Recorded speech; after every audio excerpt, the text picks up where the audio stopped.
Hello, today I'm going to be talking about the fabulous Rip It Up by Orange Juice. And there are all kinds of wonderful guitar things happening in this song. I'm going to take you through all of that in some detail, but before I do so, I'm just going to have a quick play through a kind of condensed version of the tune.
So if you don't already know Orange Juice, they were a band from Glasgow led by Edwyn Collins, and they put out 2 or 3 great albums in the early 80s.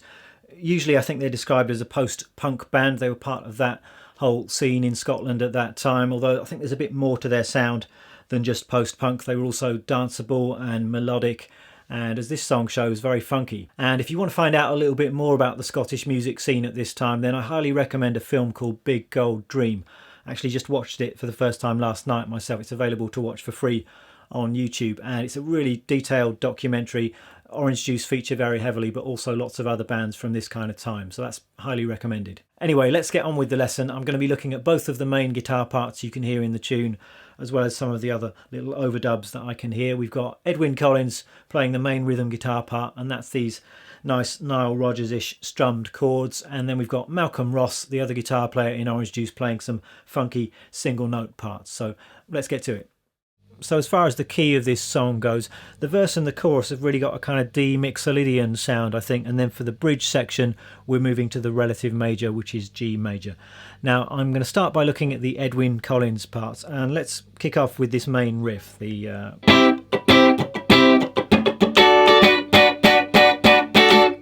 and this is the intro riff. It's also the riff used for the verse and the chorus, and it's based on just 2 chords. We've got a C chord, and then we're moving up 2 frets to a D chord. Now the particular voicings that Edwyn Collins is using, he's not doing a full bar chord like this at the 8th fret. He's actually just playing the top 4 strings. So you might know this beginner's kind of F chord down at the 1st fret. If you move that up to the 8th fret, you've got a C major chord. So the notes here, we've got C, E, G and C. That's the voicings he's using for this riff, and then we're just moving that up 2 frets and we have a D. Now one of the most important aspects of playing this riff is muting, and if you are going to use these chord shapes, you're going to really have to get your thumb round the top of the neck to mute the low E and A strings. I don't think there's any other way to do it. I mean, you could just try strumming the top strings, but then there's no way you can get the right kind of intensity and attack. You want to be able to hit all the strings,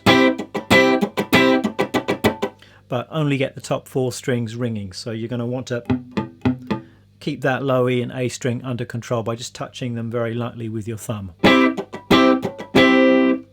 So let's talk about the strumming hand pattern that Edwyn Collins is using, and it's a typical kind of funk 16th note style pattern, and the strumming hand is just moving up and down in a kind of 16th note grid, 1, 2, 3, and then with your fretting hand you're just squeezing down the chords when you want them to pop out. Now if this kind of thing is completely new to you, you might like to check out the video I did a while back on the basics of funk 16th note strumming, and I think that will set you up nicely to tackle this song. But let's take a look at the exact strumming pattern that Edwyn Collins is using. So we're going to start like this. We're going to squeeze down that C chord shape, and then we're going to do a down up scratch, and we're going to do that 3 times, and then we've got 3 more scratches, and on the next up strum we're going to be shifting up 2 frets to the D chord. So that's on beat 4, it's 4, E and up, changing to the D chord on the last 16th note of beat 4. So it's 1, 2, 3, 4, E and up.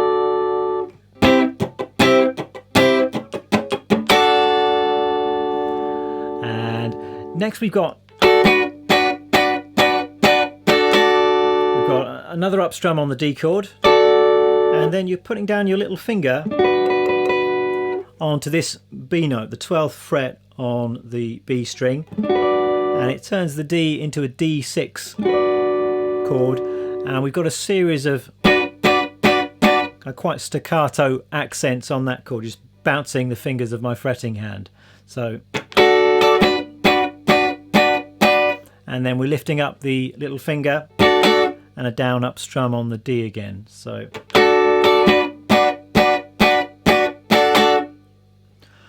it's a 2-bar pattern. If I put all of that together, we've got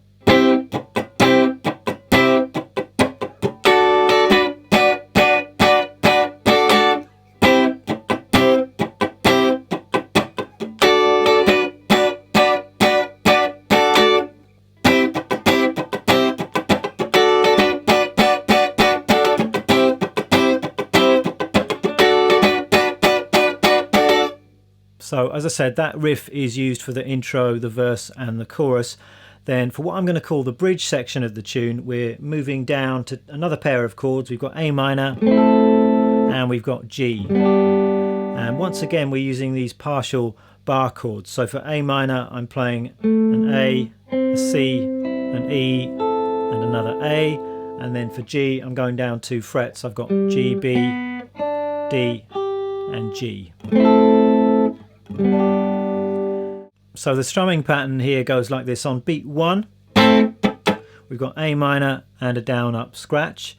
Then on beat 2 we've got another A minor, another scratch, and then an upward strum on this chord. So once again we're putting down the little finger. This time I'm pressing down on the high E string to play a B note, and that's creating an A add 9 chord. So on beat 2 we've got A minor, scratch, upstroke on the A add 9, and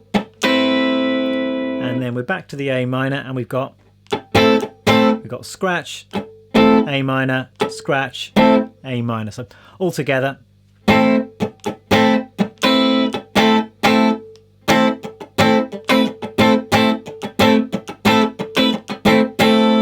Again, just try and keep that strumming hand moving up and down all the time.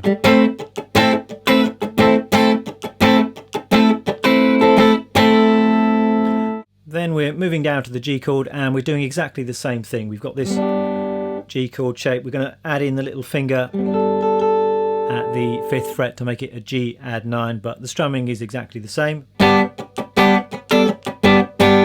So if we put all of this together, we've got a bar of A minor,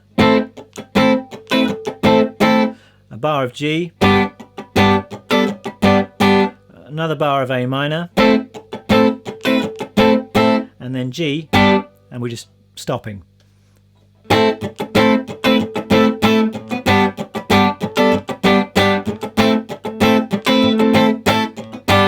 I think all of that is repeated. So there's actually one further Edwyn Collins rhythm part that I'm hearing in this song, and I didn't actually realise this was going on until I started studying the song in some detail this week. And this is a variation on the main rhythm part that he's playing during the 3rd verse. So rather than doing the main riff,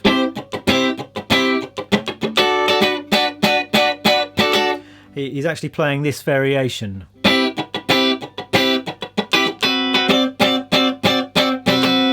Which is actually really nice. It took some puzzling to find out exactly what he was doing here, but I think it's a C major 7 chord. So we've got the notes C, E, G, and then a B. And then we're switching to this quite unusual chord.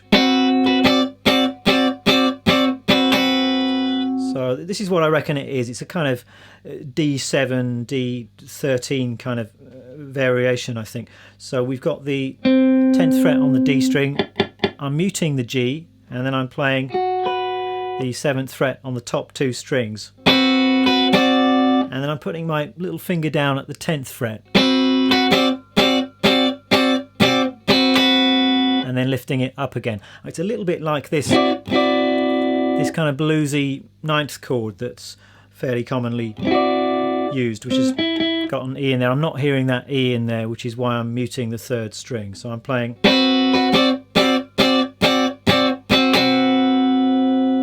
So if I put that together with the C major 7, we've got this.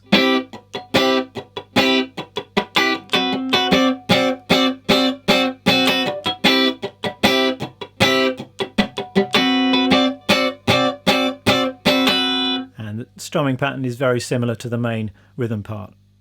Let's talk about the rest of the guitar parts then, and all of this stuff I'm assuming played by Malcolm Ross, and these are all kind of funky single note parts.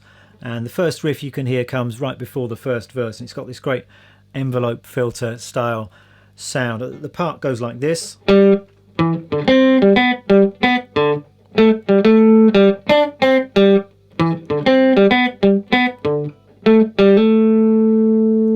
All played in and around the 5th position, and I'm just going to give you the note names here. So we're starting on G, and then we've got E, D, jumping over to C, and then we've got G, B, G, B.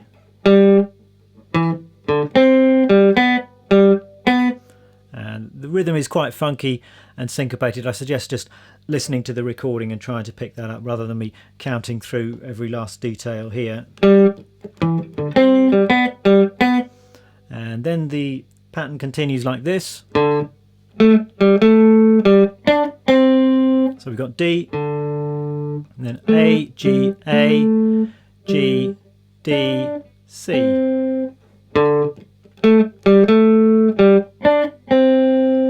And then we've got the first part of the pattern again.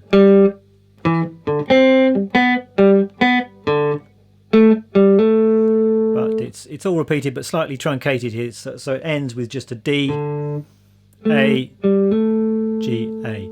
So altogether the whole thing is 2, 3, 4.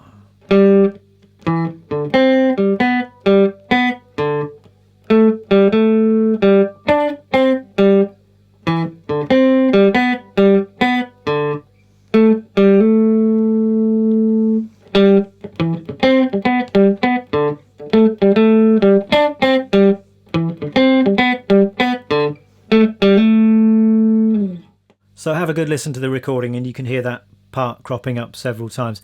Now the other main part that I'm hearing is played during the bridge section, and actually quite hard to hear exactly what the notes are on the recording because this part is mixed quite low, but this is my best guess. So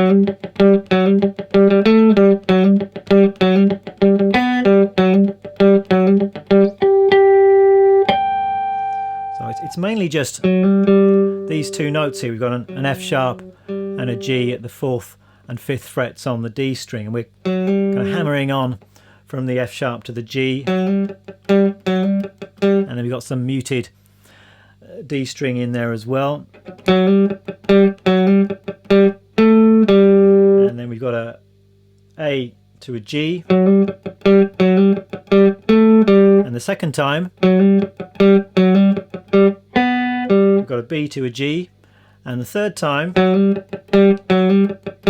it stops short, and then we've got some harmonics, and I'm hearing it as perhaps the 12th fret on the D and the G strings, and then coming down to the 5th fret on the G string, or maybe it's just the 12th fret on the G played twice. It's all just natural harmonics. So if I put all of that bridge part together in time, we've got 2, 3, 4.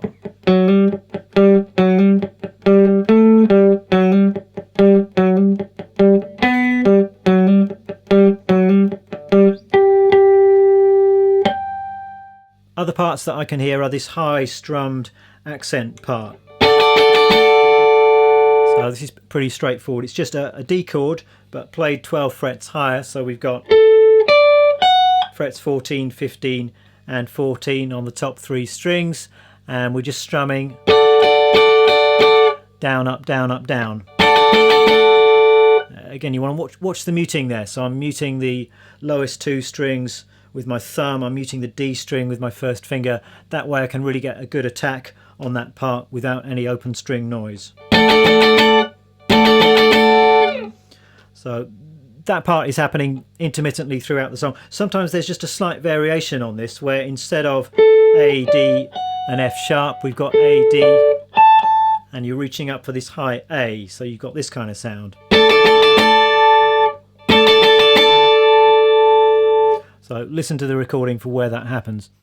And I think the only other part worth mentioning is the guitar solo, if you want to call it the guitar solo. And this is in fact a quote from the Buzzcocks song Boredom, which is referenced in the lyrics to this song. And it's a very similar kind of riff to the Boredom solo. We've just got 2 notes. It's a D, which I'm playing at the 7th fret on the G string, and then I'm playing a D an octave higher, just going between those 2 notes.